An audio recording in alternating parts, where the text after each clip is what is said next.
regular board meeting of the Lordsburg Municipal Schools of April 14th to order. Please stand for the pledge.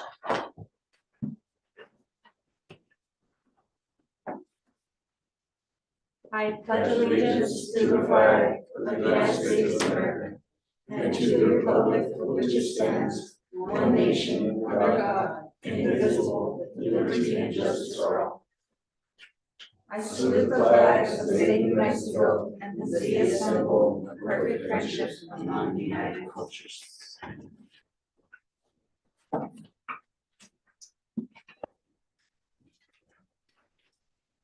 Next item is approval of the agenda.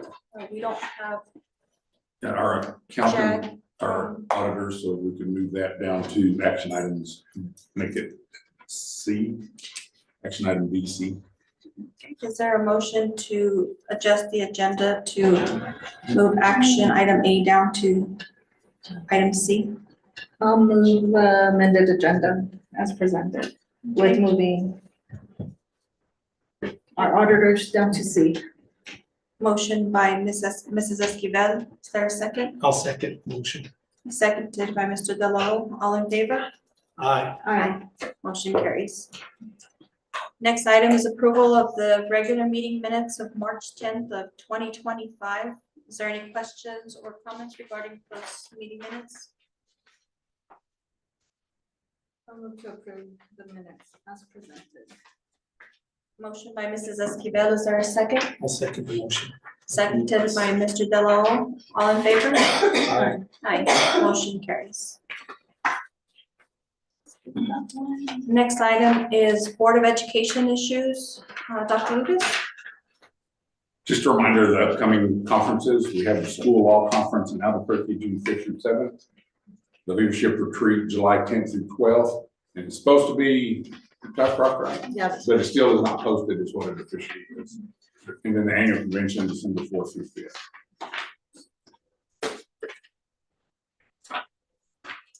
Our next item is reports. Any questions for Ryan on the operations report?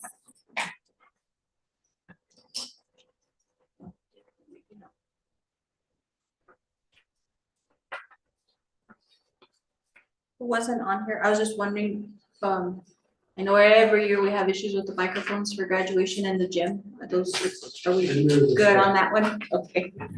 That was my own. Any other questions or comments regarding the administrator report?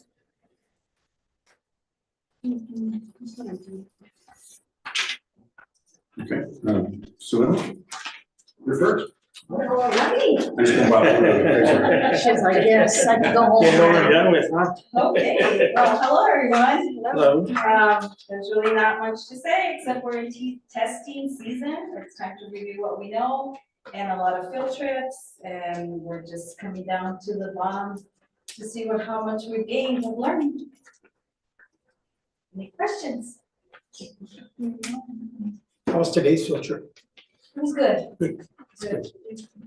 I heard you all invited a couple of teachers have invited the extension office in to start doing a few activities. Yes, got eggs So- everywhere. I said, can we eat them? They're expensive. Don't take them home. Don't steal them. No, you cannot. But yes, they have pretty much a lot of classrooms have eggs, and the kiddos are taking care of them and seeing how they're gonna hatch. So it's a good. nice little partnership. Yes. That's good. She's excited to be going back for a couple more classes. Yes. So then, yeah, she's wanting to do more with our kids here, so. No, the more the better. Yes. Any other questions for Mrs. Gutierrez? Okay, Oh, you can sit down. Good evening. Good evening. Just the same thing, we did the majority of testing last week. We have makeups this week. Overall attendance was pretty good for it. We had maybe 2 to 4 students, maybe 5 students, out on those days, so it makes the makeup testing go a whole lot easier and quicker. So that was really good. the drawings helped, I think, to get there and, but overall, it went well. May again is a lot of testing, this maths finals, that's just the way that it goes, so we're just in that testing season. We did have, just with the donations for the attendance, just wanna, give a shout out to the Alps Club because they did send some gift cards over and some of the teachers as well did. And then, our seventh grader, Lily Del Garza, she, at the film festival, she, her film won, an award, and it's called the Founder Circle Award. So the way that it was explained to me was that all the members of the film festival get together and choose an award for just one, and it's like an up and coming, it's kind of like really, it's not the best, but it's really, really great, and you're headed in the right direction, and it gives a $250 award to the film class to continue and move on. So that was really good because that's, she's a 7th grader, and this is only our 2nd year with the film, so it was good. And that's about all that I have. Any questions? How did the kids receive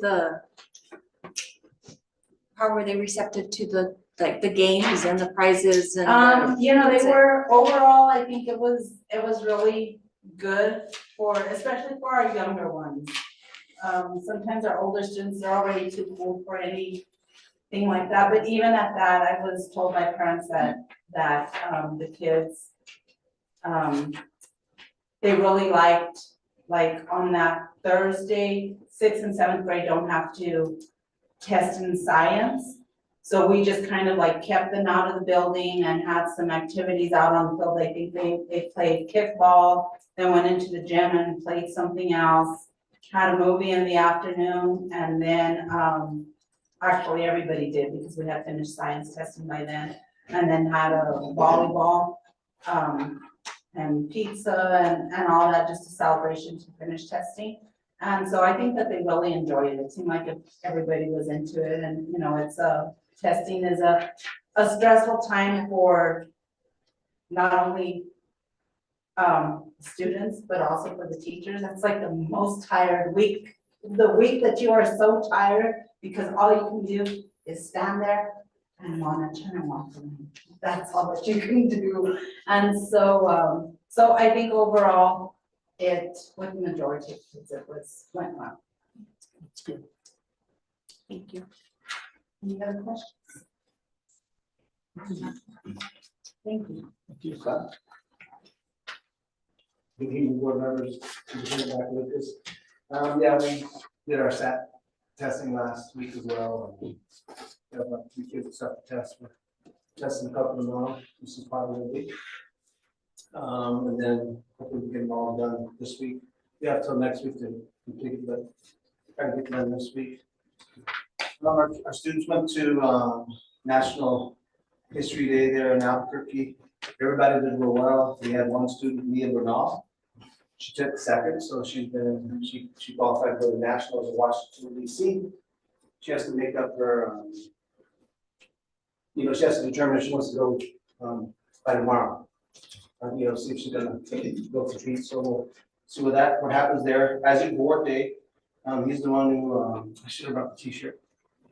He designed a T-shirt for the National History Day, and he won $200, and then he got recognized there at the National History Day there, and then all the participants there, they wore his T-shirt. So, Oh, that's nice. we had prom, everything went well. Seemed like it did. We had a good turnout. So I want to thank Fausto and Patsy for providing some drinks and stuff. I want to thank the Witteds for providing all the food. They fed all the kids for the prom that night. I want to thank Johnny Gardner and Susie Cole, because they did the after prom. I'm sure there's other people that were all involved, but Susie Cole and Johnny Gardner, they did the after prom. I didn't hear anything bad about that prom, so. Oh, So, well, no news is good news, but I heard everybody had a good time, and everybody else talked to me the next week, and everybody won a prize, got something, so everybody's excited about that. So everything was good there. Our trip to Chicago would be next week. They had a little fundraiser this past week, a brisket sale. Then we had so many, I guess I had so many supplies, so we kind of just sold tickets out separately, and then some people found out about they had enough to feed everybody. That's why they didn't advertise it so much, because they just only had what they had. Also, just want to thank Joni Kerr and Margaret Chavez, because they've been, coming to our schools, just talking about different types of things with their, whether it's vaping, just the suicide things. I mean, they're always around participating, so want to thank all them. And just the rest of the year, teachers are just getting ready for their, like I said, preparing for testing. Next week we'll have our, I forget the acronym for the science. We'll be doing that next week as well, and then just getting everything ready for our end of the year ceremonies or presentations. One thing we're going to do this year, just so y'all know that, that last week when we have our academic awards, our athletic awards, and our roving and our graduation, everything's going to be done in the gym. So we'll set the gym up on Monday with the stage and all the chairs, and we'll do our athletic awards in the gym, we'll do our academic awards in the gym. And we're off Wednesday, and roving will be Thursday, and graduation will be Friday. And then ready for next week. That's right.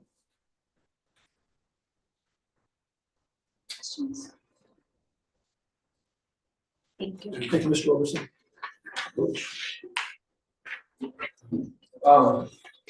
We have one bout, she's the Albuquerque meet champions right now, and, yeah, it's the best, I think, 8 or something in the state, in what they do. I think she's at 6 right now. I think that's where she went into. She's only a few inches away from breaking the school record. That's been there for a long time in Chapman, by the way, Val. And I'm kind of excited to see what she does. I think her next meeting she'll probably break it if she didn't today. I don't know if she broke it today. Her distance. Reminder: the Sea Valley game, the softball game has changed. I mentioned that last time I was here. It's Tuesday. It's next Tuesday because they lost their field. So, tomorrow.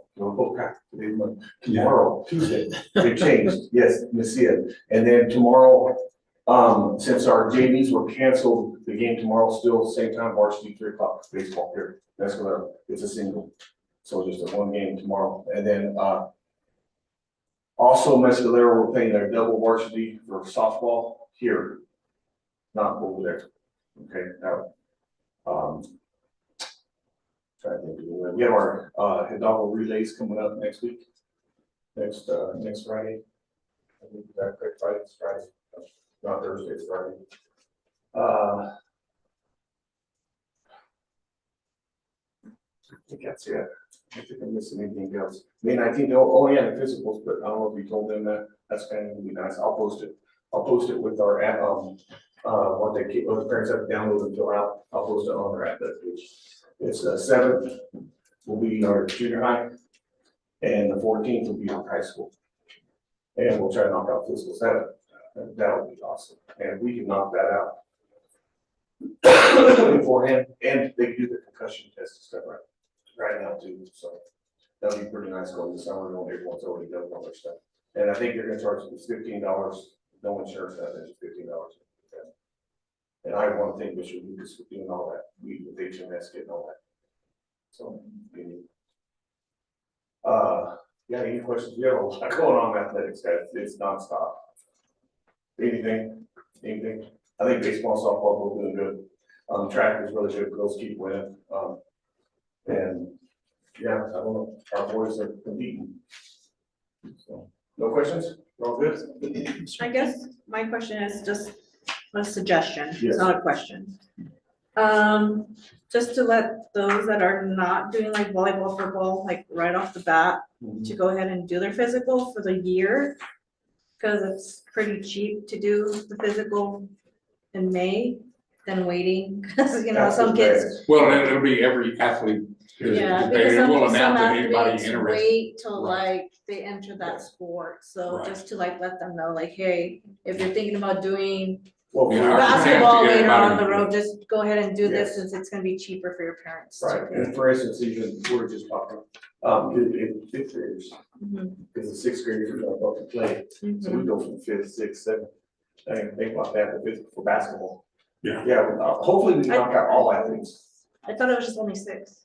Yeah, Well, but sixth fifth and graders- But fifth graders this year will be sixth graders next Oh, year. okay. Yeah, so. Yeah, so for volleyball and for Yeah. basketball. Yeah. Yeah. Thank you. And then on truancy, DTMS and RVT had 20 and DTMS 23 contacts for a total of 43. And the high school had a total of 30, so that's a total of 73 parent contacts for truancy. Any questions? Next item on the agenda is public forums. There anything, do we know this, the auditors on? Yeah, they're on, but they'll come, They'll come we back move here. them to the end of the agenda. So there's no public forum, we'll move on to the next item, which is consent agenda. Approval of accounts payable and payroll liability transactions. Is there any questions or comments regarding those as presented?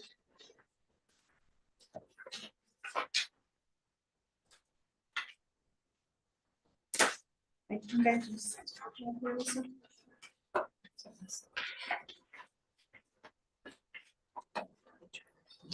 No, that's what we're doing. I'm gonna spin it around. Yeah. It's about 3 pages, they gotta spin back here. Do you have anything, JJ? I don't. I was just curious where it has listed employee vendor. And it just lists other charges. I just didn't know what that page was indicated. On the check register or on the, Yeah, it says disbursement detail listing. So it must be the check. But there's quite a few of them that pop up in different places. And I was just wondering, but they start on page 14 and then it goes to page 15. Yeah. But it doesn't delineate as to what or why Or or who. that is probably the referee, do you know what that is? Because we have Mark Yeah, we have them, yes. listed as, You just listed as employee vendor. but these that just Which is the are check very number? vague. 33270. 50. Well, and then there's a whole group up there, one's for 1,200. Another one. There's 8 to 9 that I see listed.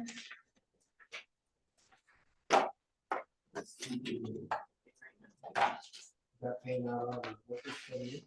Well, not just that, it's an auto check, I know, because I couldn't get on the driver's license. So one check was mailed out to Mark for, basketball. Yeah, it has- that what he's listed by listed, name? he's listed on here. Oh, okay, I'm Yeah, sorry. there's just one that was listed as a vendor, it just says employee Yeah, it just says vendor. pay employee That might vendor. be all our workers for the year, no? That's what I said, yeah. Yeah. I'm thinking that's- You guys are listed too. Unless you have James on there, geez, that's it. 33265, it's the same check number. Yeah, 33265. Yeah, and we have one for 33262 And 270. and And 33266. Okay, so it's just showing as employee vendor, but on the check, it actually shows Deborah Hood. Okay. Okay. That's neat work. So there you go. It Okay, works. so it works. Yes, I don't know if there's a way we fix the way they. Yeah, shows well, up I'll on look here. at how we need to make that look better. Yeah, Then it just says other charges and it's like, where is this going to and why are we paying it? Yeah, other charges being that it's not a tangible item, right? Yeah. But you're, yeah, get that taken care of. Thank you. Is there any other questions or comments regarding the accounts payable and payroll liability transactions? If there is no comments or questions, I will entertain a motion to approve the accounts payable and payroll liability transactions. I'll make that motion to approve the accounts payable and payroll liability transactions. Motion by Mrs. Escobedo, is there a second? I'll second the motion. Seconded by Mr. Delarose, all in favor? Motion carries. Approval of budget adjustment requests. yes, so we have 25 of them. Well, I'll Bear go through with them us. fairly quickly. Most are Like increasing. they're with everybody out there. Yeah. I have 25. Yeah. So the first one is a decrease bar, and it's just to adjust budgeted cash based on actuals as of last summer. So the first one is a decrease bar of $24,367, and that's in instruction. We have another decrease bar, and again, these are just truing up our cash. So another decrease bar of $31,158 in food service. Another food service decrease bar for $5,992. Another decrease bar for $4,545 in instruction. An increase bar in instruction is $52,707. Another increase bar for $90,307 in student support services. Another increased bar for $306 for student services again. Another increased bar for $10,000 in support services. Another- This one says 10,000 on the actual budget adjustment request, but on the line item list, it shows 1,000. Oh, on the, yes, on the actual request, though, it has 10,000, but on the list, it has 1,000. Yes. Really? Because that's the computer, it's all generated off the same, Yeah. So it's 10,000. Yeah. but it is 10,000. But we will double check it to make sure.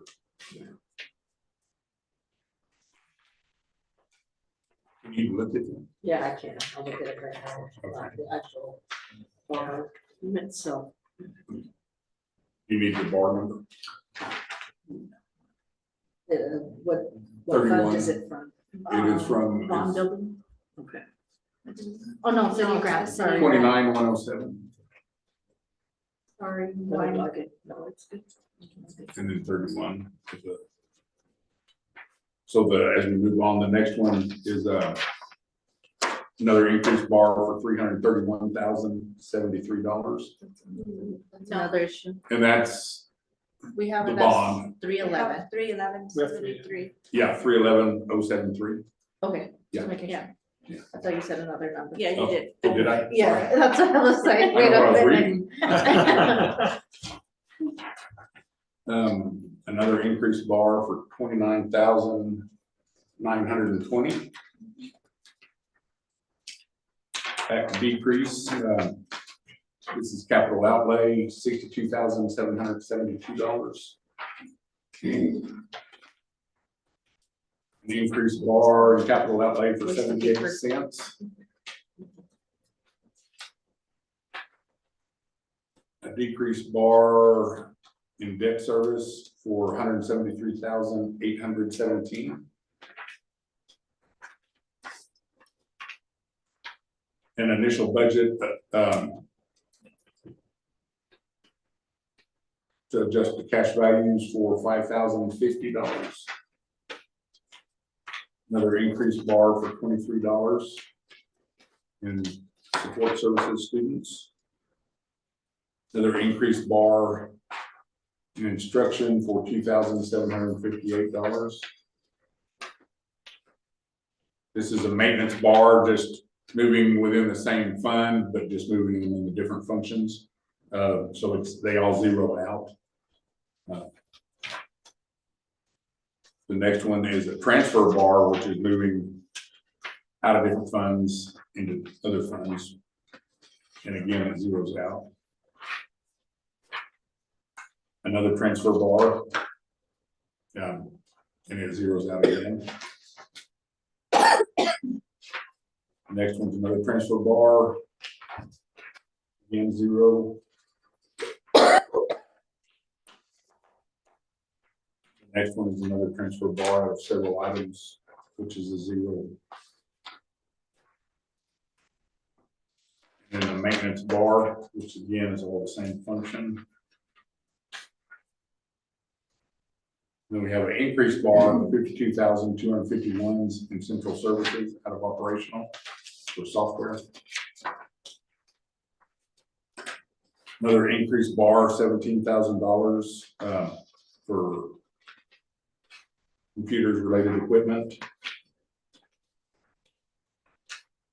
Another increased bar for $11,040, students or school administration support services. And that's all. So which figure was right on that? It's 10,000. 10,000. So that the bar that was presented is correct. It's a typo. Yeah.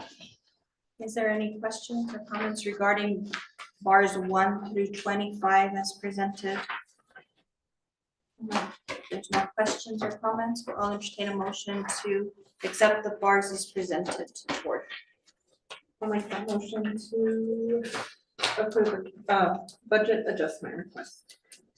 Is there a second? My second motion. Motion by Mrs. Esquivel and seconded by Mr. De La O. All in favor? Aye. Motion carries.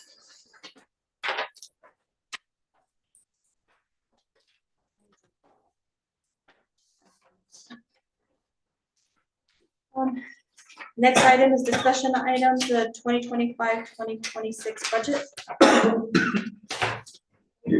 Just a good evening. Hi, good evening.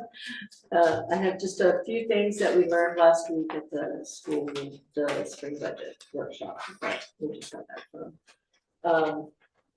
And these are the things that we're going to use to build the budget for to be presented next board meeting. So we did get the initial unit value of $6,801.35. That's a 4% increase. The FY25 unit value was $65.5375. So it is a little bit of an increase. But they again increased the medical 9.95% and dental 4%. Also, new teacher minimums are level 1 teacher is 55, level 2 is 65, and level 3 is 75. And of course, that'll go on the salary scale. How that goes. There was an HB2 bill that was the average was going to be a 4% salary increase across the board with a $15 minimum, but Dr. Lucas said that he heard today that that was actually signed with taking the average. The average out, so maybe a straight across the board 4%.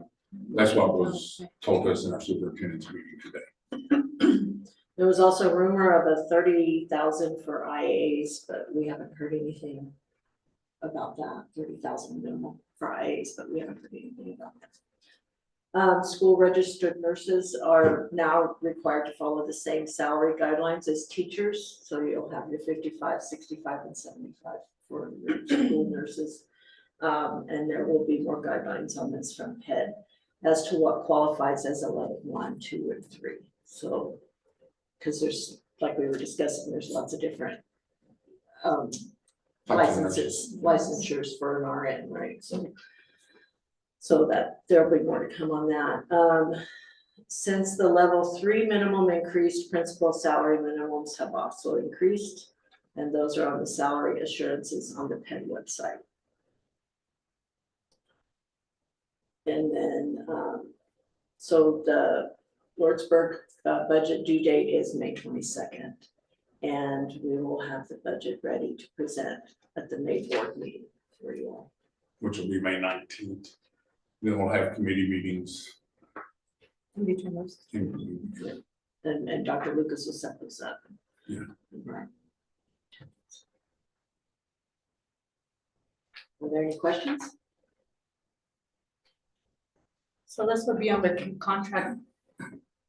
Then, For the upcoming. For the Okay. next school year. Here. Mhm. okay, Okay.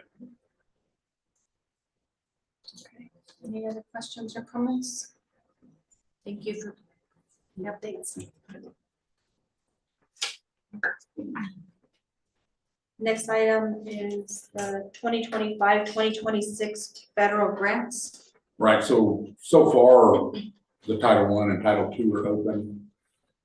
Everything's delayed with the situation at the federal level, because all our money's come to the state and then from the feds and then to us. So Title I, we're due about 268,000. I've already submitted that application. And I'll submit tomorrow the Title II of about 34,000. We're still working on IDAB and Title IV to open up. Any questions on that? Next item is action items. Action item B. Discussion and approval of the 2025-2026 school calendar. So we sent out 3 calendars to be voted on. Number 2 had the most votes. It does not include a full Thanksgiving break, and we got everything back without enough notice to send out a revised. But we did do a draft 2.5, which if you pull it out, it has us coming back 3 days earlier. Well, 2 days for regular teachers. New hires would be 3 days earlier than the previous, than what was on 2. So instead of starting all staff back on the 22nd, all staff will be back on July 17th. With that one, but that would give the full Thanksgiving break in November. So, as I said, we did not have a chance to send this out to be voted on. I know the principals like the 2.5 version. So that's what we would recommend, just bring everybody back 2 days earlier. Okay. It is your decision, but know that most votes went to the 2. To the 2. Yeah. And then, and it was cleared by the union as well, right? The 2.5. no, the 2.5 was not. No. All we did was, we just, Just the first 3. right, we didn't get the results back in time to draft the new calendars and back in.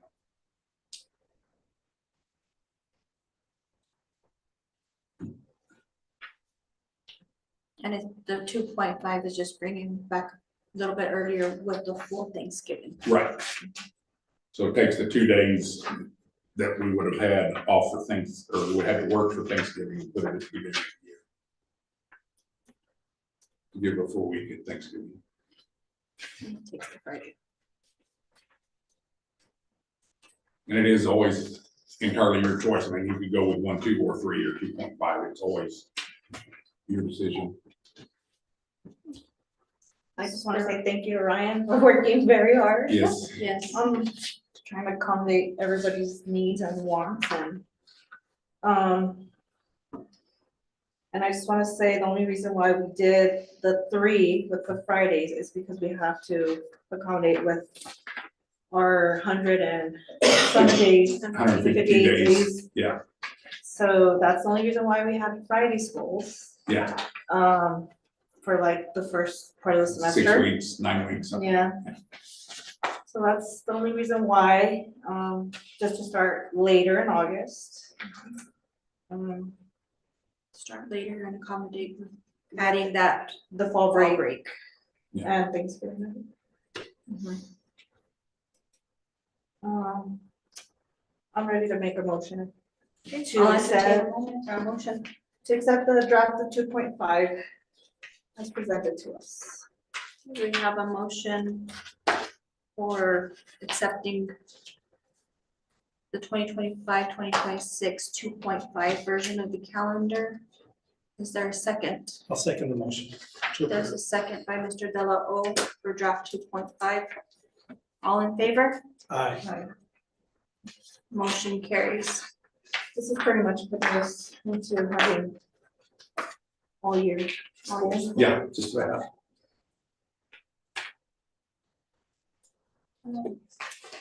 Next item is consideration of an approval of a resolution proposing general obligation school bond ballot question and other matters relating thereto. And we have, Kaylee with, RBC, she's gonna do a little presentation on bond and, kind of go over what it'll do for taxes, where we stand before we make the motion. Thank you, Superintendent. I appreciate the introduction. Good evening, Madam President, members of the board. My name is Kaylee Weimerskirch with RBC Capital Markets. In front of you is a resolution that allows the district to ask voters for $3,250,000 of general obligation bond authorization. That amount was determined off of keeping your tax rate level at its historical debt service tax rate of $6.71. You know, before we get to the resolution, though, we do have a brief finance plan update for you guys. So without further ado, I'll begin to share my screen. Just want to confirm, is everyone able to see my screen? Yes, ma'am. Great, thank you. So first, starting with your assessed valuation, this is your tax base. It is comprised both of residential and non-residential values. You know, your residential values continue to be very stable. Your non-residential values have some fluctuations. This is mostly due to centrally assessed businesses that run through your district. In total, though, the district's 5-year average growth rate has been increasing by 1.3%, and your 10-year average growth rate has been sitting at about 1.8%. To be fiscally conservative, though, we anticipate for financial planning that your AV will only grow by 0.5% year over year. That's just to be conservative in case your current growth rates do not keep up. You know, one thing we wanted to talk about was some constitutional amendments that were passed this past November election. Constitutional Amendment 1 essentially widened the property exemption for disabled veterans. In the past, you had to be 100% disabled to qualify for 100% of property tax exemption. Constitutional Amendment 1 updated that to where you are now able to qualify for exemption by the rate that you were disabled by. So for example, now if there's a disabled veteran, if they're 40% disabled, they can qualify for 40% property tax exemption, 70% property tax exemption, and so on and so forth. You know, additionally, too, Constitutional Amendment 2 increased the property tax exemptions for all veterans, regardless of their disability, from $4,000 of property tax exemption up to $10,000. So this is just kind of lays out how those exemptions will impact your assessed valuation. You know, currently this year, you know, veterans were exempt from $390,000 of property taxes. Disabled veterans were only exempt from $53,000. You know, once these constitutional amendments take effect, your veterans exemption will jump up to $978,000, and we expect that your veterans or your disabled veteran exemption will jump to $237,000. So in total, we're anticipating these constitutional amendments to impact your assessed valuation by about $770,000, or only about 0.5%. But our projections for the 2025 election do take this AV drop into account. It's something that we're watching and we'll continuously update as we get more information on its rollout from legislature. Looking at the district's history of tax rates, the district has a operational tax rate in place. You also have an SB9, a 2 mil levy tax rate in place for $2. The historical debt service tax rate has been $6.71. Again, the election amount of $3,250,000 is based off of keeping your debt service tax rate level at $6.71. So that all in all, your total residential tax rate will continue to be level at $9.15 moving forward. Looking at the district's general obligation debt, the district has $4,995,000 of general obligation bonds currently outstanding. You'll see in the bar chart here, your district's outstanding principal and interest payments, and you'll see that we structure the district's debt to rapidly decline. This is what allows us to layer in future debt issuances and future elections without needing a tax rate increase. Additionally, too, as your municipal advisors, we're always looking for potential refinancing opportunities, but seeing how the coupons on your outstanding debt, range from only 0% up to 3.8%, there just aren't any feasible refunding opportunities for the district to pursue at this time. But that's something we always look out for. Overall debt management plan. So as I'd mentioned, the district does have SB 9 in place. That lasts for 6 years. We last renewed that in 2023. So we don't need to worry about SB 9 until 2029. For general obligation bonds, the last time we went out to voters was back in 2021 for $2 million. We have since issued all of that authorization, which is why we're looking at going back out to voters this upcoming GO. Again, that amount of $3,250,000 is based off of keeping your tax rate level. It is a bit of an increase compared to your 2021 election amount. That's because the way how your debt is structured, it rapidly declines. We pay it off quickly. And it's also because your assessed valuation has continued to grow year over year too. Additionally too, on this page, we have the district's legal bonding capacity. State statute allows school districts to bond up to 6% of their assessed valuation. So based off of your 2024 AV of $152 million, 6% of that is about $9 million. Since we only have about $5 million outstanding, that leaves $4 million left to legally issue.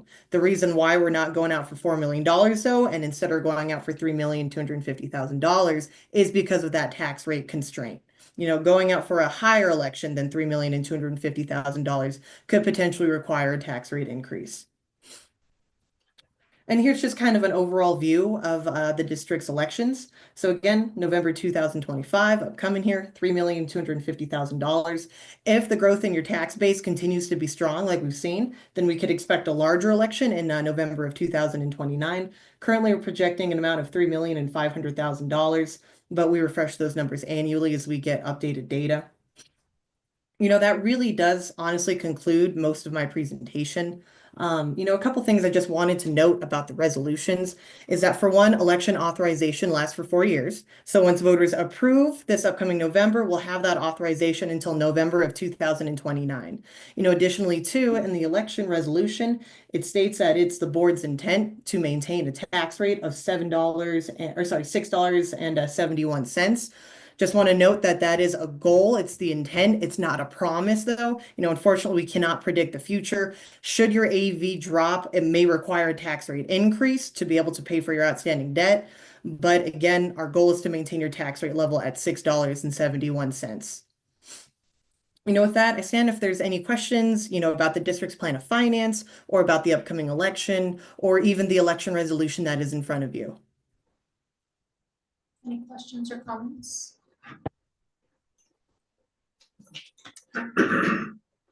Thank you for your time. Thank you. I'll stay on the line for the approval. Okay. Okay, if there's no questions or comments, I will entertain a motion for the consideration of the approval of the resolution proposing general obligation school bond ballot questions and other matters relating thereto.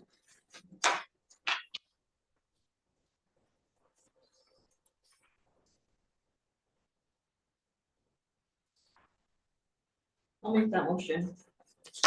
Motion by Mrs. Esquivel. Is there a second? I'll second the motion. Seconded by Mr. De La O. All in favor? Aye. Motion carries. Do we need to do a roll call? Alyssa? Aye. David? Aye. Myself, aye. And today, Amy, Samuel, and John Plowman are absent for the record. And I'm probably good.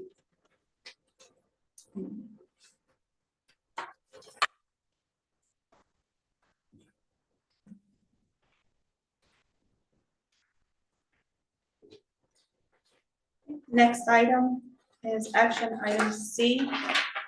A discussion and acceptance of the 2023-2024 audit. Scott, are you on there? Yep, I'm on here. How are you today? I'm doing well. I'm doing well. Sorry, we moved you to the end there. Well, that's fine. I have other things to review while we're Okay. We got started. I just was afraid we'd miss you, and so we moved you. okay. I'll go ahead and take it away. Good evening, Madam President and board members and superintendent. I'm here to just go over the results of the audit as required under the state audit rule. So the state audit rule says that once the audit report has been released, that the auditor should meet with governance in an open meeting just to go over the results of the audit and the results of the audit and some other sort of items that are required to be discussed. Things like audit findings, sort of the overall process that we went through to ultimately create the financial statements. So we did start the audit last summer, and we did some work in the summer, and that consists of the testing of the internal control structure, and updating our documentation of the internal control structure. So that internal control structure would be things like the financial close reporting, which is bank reconciliations and journal entries and some other items that get closed out every month. Then we look at the cash receipting transaction cycle, the cash dispersing transaction cycle, and the payroll transaction cycle. And then also, the state audit rule requires that we look at certain compliance areas. So we do that every year, things like looking at compliance with the budget, which you guys just went through the budget tonight on some budget adjustments. And that's obviously important to ensure that you keep adjusting your budget so that you can be in compliance, and also using it as a tool to ensure that you're not overspending in categories. We look at things like the School Personnel Act, which has maybe 6 or 8 different categories we look at there. Things like training of new teachers and the teachers' contracts and some other items in the School Personnel Act. We look at procurement, mileage and per diem, travel, look at how the district is paying ERB and RHCA, making sure they're collecting the appropriate amount from the teachers, for example, and submitting the teacher's portion and the district's portion to the Educational Retirement Board and Retiree Healthcare Authority. So we look at all that. We try to look at all that before the books are closed out. So the books get closed out in the fall, and then we start our audit process on the numbers that go in the financial statements. And we did provide, a couple of weeks ago, we sent down copies of the financial statements. Hopefully everybody on the board got copies of the financial statements. It's a good read. I think it's 90 some pages, 96 pages, something like that. But in those financial statements, it covers a whole lot of things, of which I'll just talk about a few of them. The audit opinion, which is an unmodified or clean opinion. And then we also issue a report of the audit being done under government auditing standards. And if there are any audit findings, we'll just briefly mention the finding number there. And then also the third place that we'll look to is the federal award audit. And in 2024, I think the dollar amount was around $2 million. And the ESSER funds alone were close to $1 million.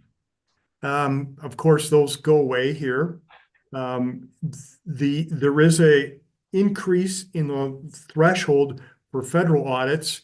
It's not this upcoming audit year, which starts here in a couple of months, but the year after, the threshold will increase from $750,000 to $1 million. So I think in the future, you may be pretty close to having a single audit or not having a single audit. Just depends on how all the federal funding comes in. But a little over a year from now, the threshold will be $1 million instead of the $750,000. And then once we got done with the account balance work, testing cash, receivables, payables, debt, capital assets, etc. After we got done testing all that, we did put together the financial statements, so we were also contracted to put the financial statements together. And then we did meet with a member of governance at the very end when we went over the results of the audit. And I think looks like Julia was there as representing the board at the audit exit conference. And so we did go over the results of the audit there. We did have a couple of audit findings. They're actually pretty low level, but they still are audit findings required under the state audit to be presented in the report. If this was another state, if we were over in Texas, it would not be in the report. It would be a separate little letter that got issued, but New Mexico wants to ensure, full transparency with audit findings. So I will just briefly go over those.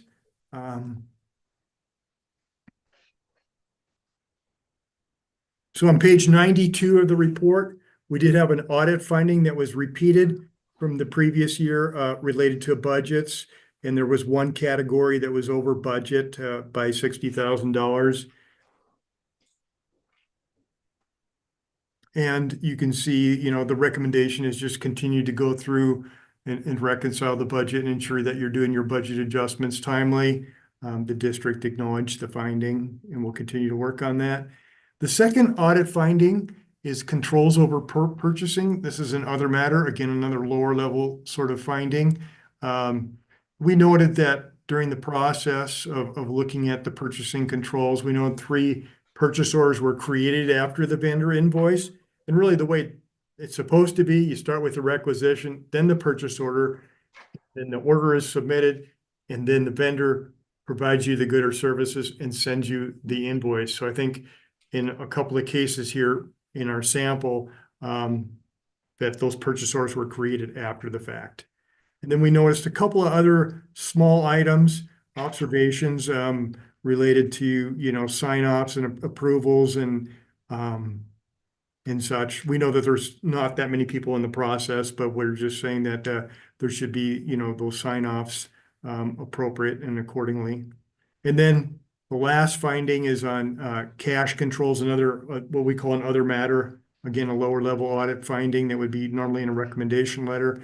And we just looked at that process and had a couple of suggestions for improving that process from the cash collections at the schools and training over cash controls.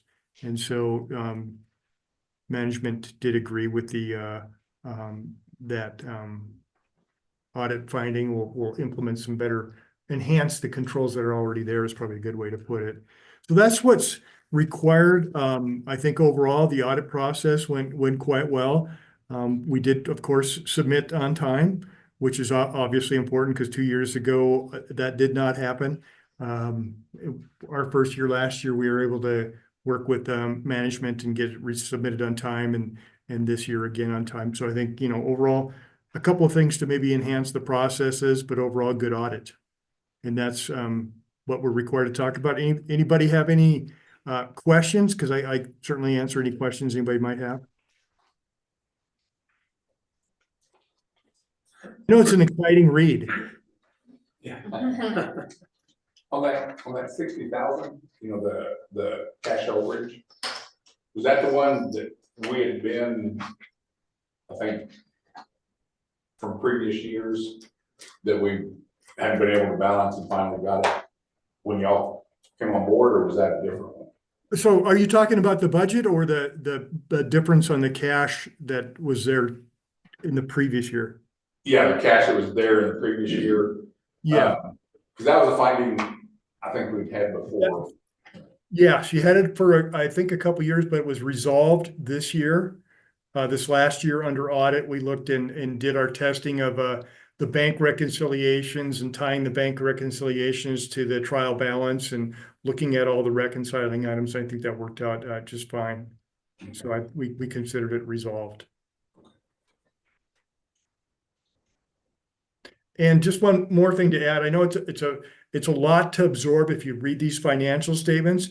I think a couple of key takeaways is that the district has a lot of funds, which creates these huge financial statements, because in the virtually every federal funding source and every state funding source, it gets its own set of statements, its own balance sheet and its own income statement. And that creates a longer report than you might expect. So it does, obviously the accounting process requires a fair amount of time just to continue to reconcile and post, and when mistakes are made, to go back and make those corrections. And sometimes in some of these federal funds or state funds that pass through the public education department, sometimes they'll deny a small expenditure for whatever reason, and maybe they say it doesn't meet the programmatic requirements or whatever. And when that happens, journal entries have to be made and moved that expenditure over to the general fund, because the general fund picks up any of those type of expenditures that are disallowed. And the general fund is where the SEG obviously goes through, and that's the main operating fund of the organization. So that's, I think, an important fund to pay attention to, is the general fund. But again, there's a lot of funds. There's the general funds. There's more than one general fund, typically general funds, but there's one general operating fund. There's a whole bunch of special revenue funds that have special revenue sources, state, federal, local, even sometimes.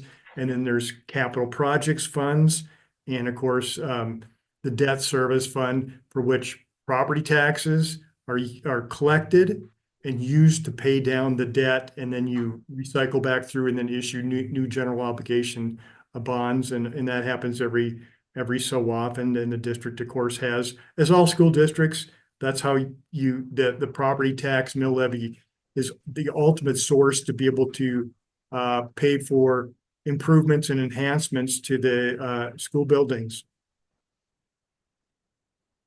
So that's my overall report. Think that district is doing well. A couple things to clean up and continue to work on, and the finding that the superintendent was talking about that had been there for a couple of years, that was resolved this year, that related to the cash reconciliation process, the overall big cash reconciliation process. Any questions or comments for Mr. Allison? No. And our overall opinion is unmodified, correct? Yep, it's an unmodified, or what we call a clean opinion. We didn't have any qualifications. Thank you for all the work that you put into this, Mr. Allison, and for your prompt completion of the audit and getting it in time. We appreciate you. Yes. Yes, I think it's important to get it in on time, because you never want to be on the bad list. No. Thank you. Thank you.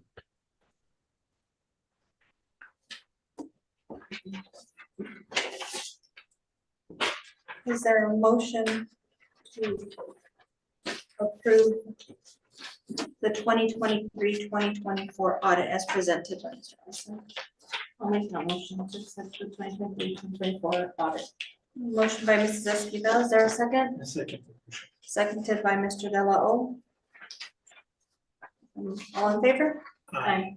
Motion carries with all of the items to be discussed by the board having been taken care of. Meeting is adjourned at 6:58.